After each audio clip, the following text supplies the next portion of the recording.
Hello and welcome back to Easy English Stories. I'm your host and your story reader, Oliver, and today we have a charming little tale about a man named Barnaby. We all have those days where we feel a little bit clumsy, right? You trip over a rug or you drop your keys.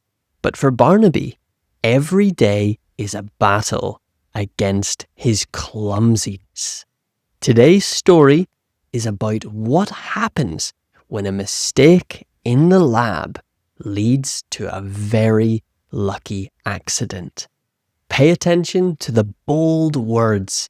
They are our target vocabulary for today.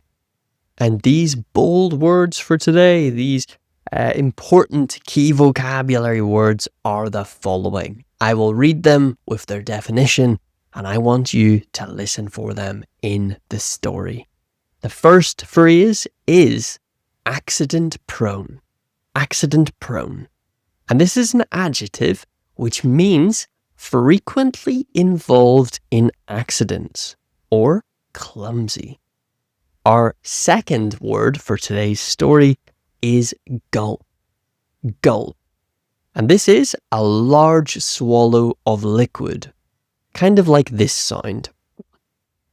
So whenever someone, say, swallows a large amount of liquid and you hear this gulp noise. Our third word is invincible. Invincible. And this means unbeatable or too powerful to be defeated or hurt. Our fourth word for today's story is errand. Errand. This is a slightly older word, but I still hear a lot of people use it, and it means a short trip to complete a specific task or a chore. For example, to go and buy some groceries, or to go and post a letter. These are examples of errands. And finally, the word fade. Fade. And this means to lose strength or brightness and to slowly disappear. This brings us to today's story, Barnaby's lucky mistake. So, let's read the story, and I want you to listen for our key vocabulary and ultimately to try and understand the story as a whole. I will begin now.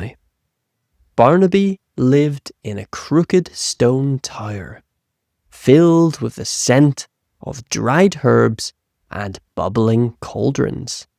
He was a brilliant alchemist, but he was also incredibly accident-prone. In the village, people said that if Barnaby held a feather, he would somehow find a way to poke himself in the eye with it. One Tuesday morning, the sun was shining through the dusty windows of his lab. Barnaby was attempting to brew a simple tonic to help flowers bloom faster.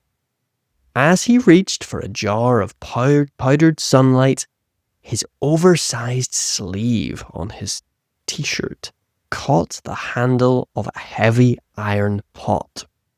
With a loud clink, the pot fell over.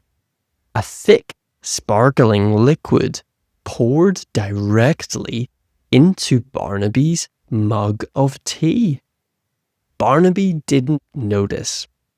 He was too busy sneezing from all of the dust that had moved up into the air.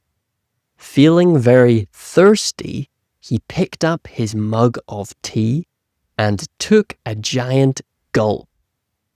"That's a bit spicy for tea," he muttered. Suddenly, the wooden stool beneath him broke. Usually, this would result in an injured back and broken ego. But today, Barnaby didn't fall. Instead, he performed a perfect backflip, and he landed on his feet.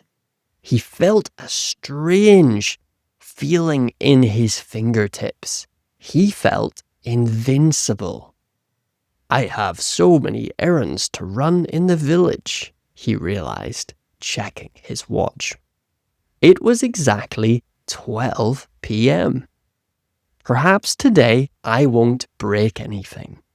The next hour was nothing short of a miracle.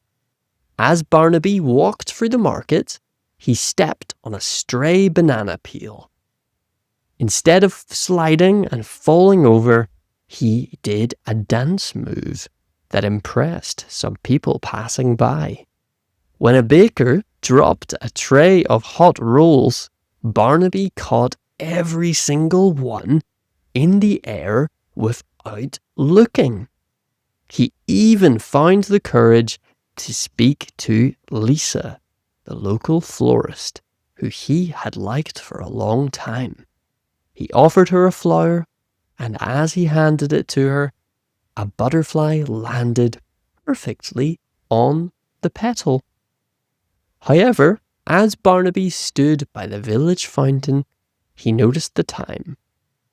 It was 12:59, and that wonderful feeling that he had inside began to fade. The clock began to chime, 1, 2, 3, and on the 12th chime, Barnaby's left foot suddenly felt heavy. He tried to move his balance, but his old self was back. He moved his arms around like a panicked bird, and with a spectacular splash, he fell backwards into the cold water of the fountain. He emerged wet, and a lily pad was stuck to his head. But as he looked up, Lisa was laughing. Not at him, but with a kind, bright smile. She reached out her hand to help him up.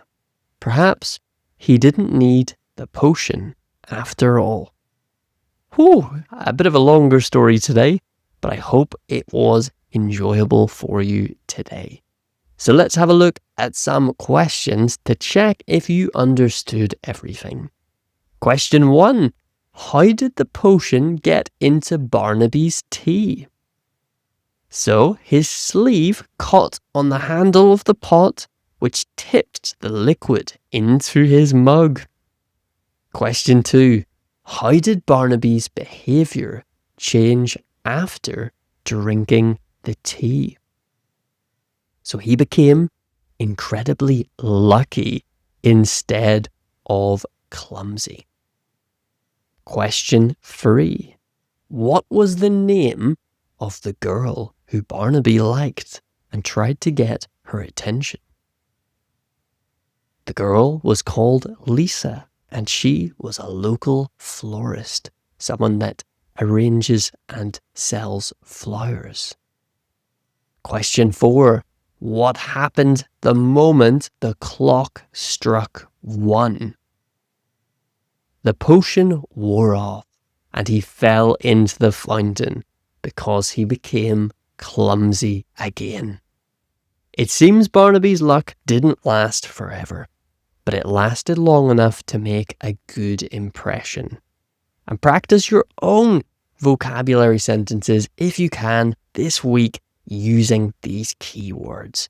You can write a comment below using one of the new words from today's story and try to practice using it. It will help you remember it in the future. And remember, if you're new, follow or subscribe so that you don't miss another Easy English story. We have episodes every single week. Thank you so much for listening, and I will see you very, very shortly. Goodbye.